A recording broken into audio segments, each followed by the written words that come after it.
Hello YouTube, this is Oetzi, and welcome to episode 19 of my Minecraft Feed the Beast Let's Play. We are back on the Effector Craft server playing the Mindcrack pack. Last episode, I had talked about potentially building this out, and I did a little bit. I completed this side of the wall mirrored to the other side, and started working. I was thinking, I'm going to work on this a little bit, and then realized I needed to build some scaffolding. Actually, I was putting the micro blocks around the trim, and realized I needed to build some scaffolding because hovering just wasn't cutting it.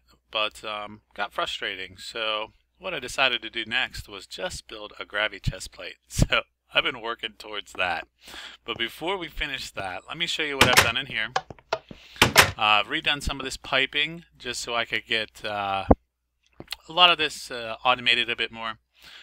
In here we just have an electric furnace which pulls and automatically gets sorted in.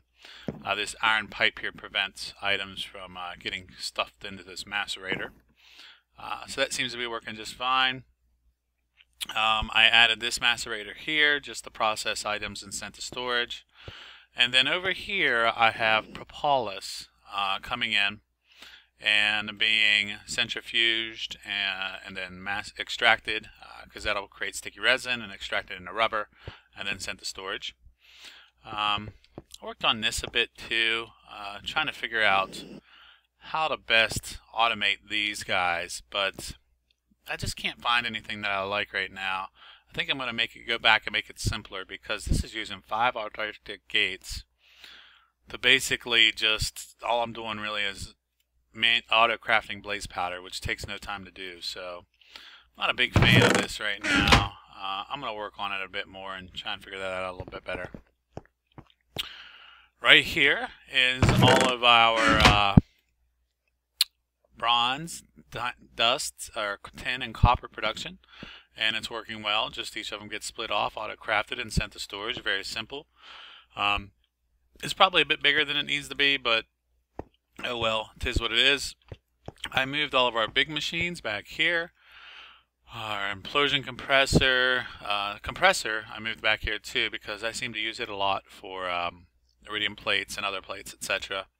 And then our grinder and industrial blast furnace. And just got some solar panels up there keeping this guy charged. And I don't spend a ton of time back here, so I'm not using these machines a whole lot right now. I have what I need for now. And then over here is our platinum production upgraded. At first I had 6 centrifuges with piping, and then realized, you know what, why don't I just use routers? Routers are awesome. So I used the router. We just have insert in the top sides, and then we're extracting from the west side.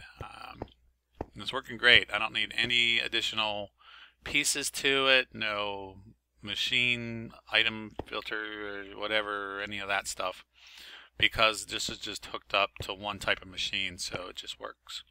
And let's take a look at this. Yeah, 17 iridium ingots. Isn't that nice? It's very nice. I think I added another rolling machine just because I found I was using 2 of them a lot. Let's go ahead and make a couple plates. What do you say? I am so excited this morning to make a GraviChestPlate.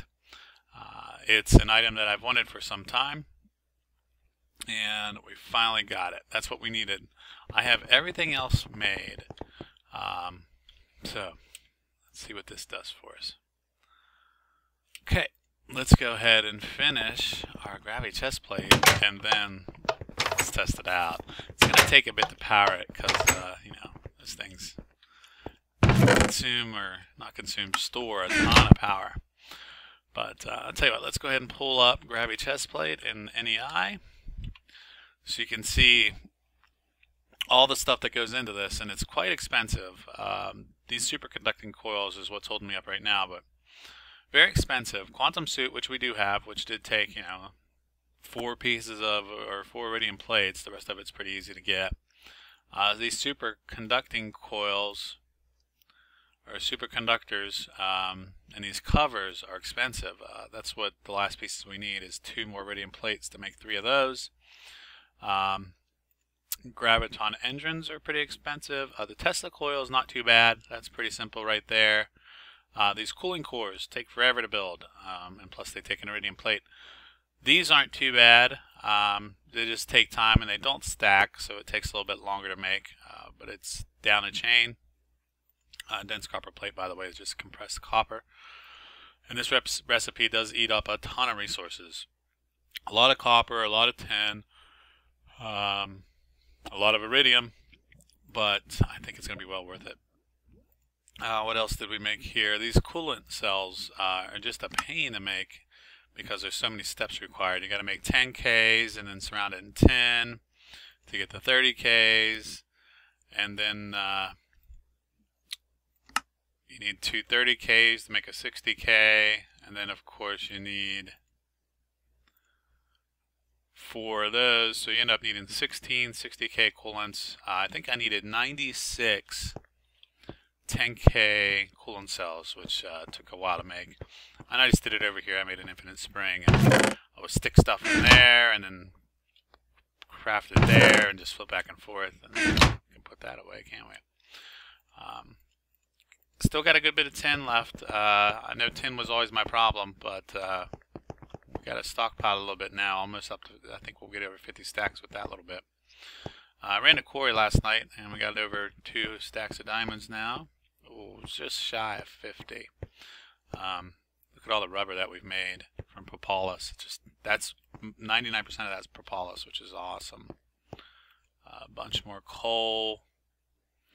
Good bit of resources, and I'm going to keep running the quarry because why not? You know, let's build up. Let's build up. But let's go ahead and finish this GraviChestPlate with our last 2 pieces of iridium. All right. So I'm very excited to have this guy. I hope this is the last little bit I need. I think it is. Okay. Let's go ahead and grab our GraviChestPlate from, or our quantum armor suit from here. And then let's put this up here. I think that's it. So that goes up there. HV transformer, ultimate lap pack, our gravitational engines, and then our superconductor coils all around. Yeah. Oh, I can't wait to fly with this thing. Alright. Gravi engine on. Hover mode enabled. Oh my goodness, I'm so excited. Oh my goodness. I'm going to have to figure out how to best operate that. Yes, look, we're hovering. We are just flat out hovering. Isn't that amazing? I love it. Absolutely love it. It's creative mode. It does chew through power, but that's okay. I do want to build the solar helmet. That'll help. And the only thing holding me back there is having to make one of these. I do need some more of these conductors, so I'm going to need 2 more plates, but I got that obviously. But this guy, yeah. But it's worth it, I think, and I'm definitely going to build it so that way I don't have to worry about running out of power as often. Let's see how fast it can go. What do you say? Woo, baby. Is that fast? I think it's pretty fast. But man, look at the power being consumed. Just drains it really fast. Ton of mobs behind us. Yeah, power consumed is huge. Oh, it depleted it. That's alright, we'll fill it up pretty quickly. I did make a few more. I think I made 1 more ultimate hybrid solar panel, possibly. We're the only ones on, so we could sleep, and then we'll charge up our GraviChestPlate. But let me show you what else I've done. I've started trying to figure out, well, first I cleared out this huge hill that was here. Just knocked it all down with my diamond drill. And I've started trying to figure out how to auto-craft untreated frames and then send those over to our bee factory. So what I've got going on here, I just input wood here. It breaks it down into planks, and I was just using fir. And And then I figured I needed 3 of these. I had one going, and I was making too many sticks to keep up with these frames being produced. But I found that 3 of them works just fine. Make sticks and then push all those out here. And then once I get some string in there, it'll start auto-crafting these untreated frames. And I should have, yeah. But I do need to make... Sorry, that's pretty loud probably. I do need to make a farm, finally. I've been talking about it forever and just hadn't got around to it because I've always been finding a way around it. But yeah, you'll see here, these frames go in, and those actually get sent over here to this barrel. And you can see they're coming in, and then shut off the storage. And I had that running last night. I had a few hundred of those untreated frames in there, and they get burned up pretty quickly, but with the frames in, this production of these beads just goes through the roof. So definitely need to work on that, need to do that. Here's the tesseract for the propolis, of course. Our honey tank is nearly filled. It's a little bit over 3/4 of the way filled. And here's the simple setup for the metal bees being their production line. I have Imperial and Industrial turned off. I made a bunch of scented paneling, but I have them turned off. And I think I may throw possibly some, I think I may throw these guys back in there, the diamond, the radioactive, and I think I got another radioactive. Yeah, I think I may throw those types in back here and just divert their line over here. Just simply, cut it off and send it over. Just make a hole, and then whenever I want to turn this back on, I can. So, I could cut it here and then divert it back, the piping back over there real simply. I'll probably have to put an iron pipe right here in the middle so it diverts everything down. But that's alright, that's easy to do. But I think I may work on that. I don't know if I have 2 more radioactive bees, I'll have to check. Just so we can increase the production of those, because diamond dust is useful. I'm finding you can substitute diamond dust for a lot of your diamond recipes. And I like having uranium around for solar panel production, because these enriched samariums tear up this irradiant uranium, so you need a bunch of this stuff. So I think that's what I may do. I think I may swap that out until I feel I need to make some more alvearies, and it's easy enough to switch back. So that's what I've been doing. That's what I'm going to continue to work on. But what I'm going to set up next, well, after I charge my GraviChestPlate, I'm going to work on a multi-block farm for wood and string. And I don't know how much of each I'm going to need yet. I think I'm going to need more string than wood, obviously, because wood breaks down so nicely in the sticks. So what I'm going to do is work on that, and once I've made some progress, I will bring it back. So I'll see you soon. Alright guys, I'm back, and let me show you what I've done here. I've got a multi-block farm for oak, and let's just jump on down and take a look at what I've done.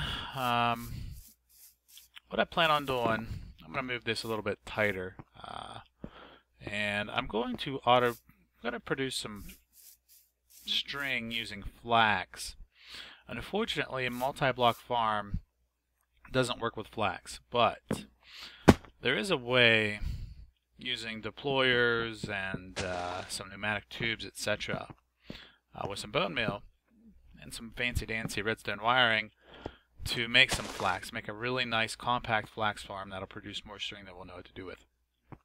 But let's talk about this multi-block farm. I've got the smallest one, which is 3 by 4, so it's, what's that, 3 by 4, that's 1, 2, 3, 4, 5, 6, 9 times 18, 36 blocks, I guess. We have 4 other additional blocks. One for water, which is called a, give me 1 second, I'm going to pull up the wiki. You guys can do all this too, of course. You know, it's all out there on Feed the Beast wiki. This isn't anything new, it's just very useful stuff. But yeah, we have a farm block, a farm hatch, farm valve, farm gearboxes, and farm control. And it's all used making like 10 conductive coil. Just look it up on the wiki. I'm not going to go over the patterns. It's not in NEI. That's one thing that's bad. I guess not bad, but it's just not in NEI. And I'm using stone bricks to make all my stuff, just because I like stone bricks. I like the way they look. So anyway, so what we're doing here is we're putting fertilizer down here in the bottom, and I believe we need to automate that, but we make fertilizer with apatite and sand, and then we put wood up or dirt up here and our saplings up here. We have an aqueous accumulator just pulling water up into the water valve. Here's our power valve, which is the gearbox. This is the farm control. This is the hatch, which is pulling items. And then in these barrels I just have output, oak wood, apples, saplings. Whenever we overflow this, we'll get saplings. What happens is the dirt and the fertilizer makes humus, which is where the trees grow, and then once a tree is done, it leaves sand and of course the drops, etc. So sand is a byproduct. But that's nice because sand and apatite is what you need to make fertilizer. And also we'll need to get dirt filled back into the system, so I just got a barrel here for that. So what I still need to do is auto input fertilizer and dirt, and I will work on that. We'll have to craft fertilizer. The one item that I think we're going to need to keep or maintain is apatite, but it's nice that this system doesn't use a ton of fertilizer. Yeah, it uses it, but it doesn't use like 1 fertilizer per tree or anything like that. It uses pieces of it. So this fertilizer should last us a good while. So I'm going to go ahead and pull these blocks out, and I'm getting used to the GraviChest. It's a little bit different, of course, than all the jetpack, but I like it. I like that hover feature. Is just too much. I've used it a good bit. So we'll just throw our oak in here. You can see I've got some string in here already. Running low. But I've been pulling my string from this guy, which I need to fill back up. But pretty soon I'm going to have a flax farm, or a seed farm, or I'm sorry, I'm saying that wrong. A string farm, which will make us more string than we know what to do with. But I wanted to go ahead and get this block built, and this is just a 3x3, and then we're going 4 out and to a circle pattern in each direction.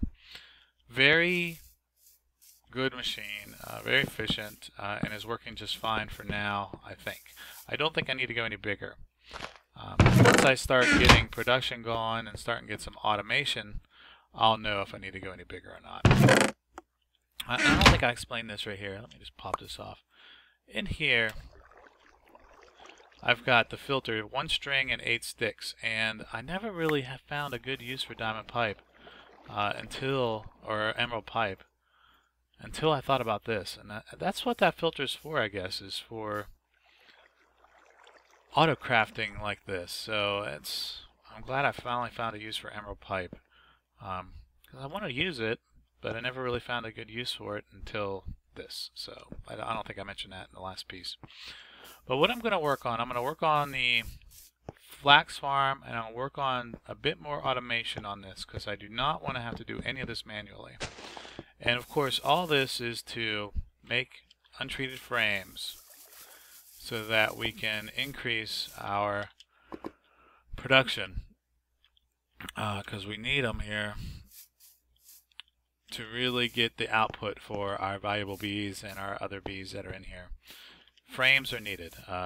Just running this without them, it just doesn't make any sense. Frames are what you want to go, or frames are definitely the way you want to go. just to increase that production. But I'm going to continue to work on this. It's going to take me some time to get the string farm made and working the way I want it, and then even more time automating and controlling all the output. There's going to be certainly some chests and some tesseracts moving stuff around to make all this happen. But I'm going to leave it here, and I will continue to work on that. And for next episode, we should have a good bit of this made, and hopefully we've even got a building built around it, and it's starting to look a lot better. So I will see you guys next time. Thank you for watching. Please subscribe, like, comment. Bye.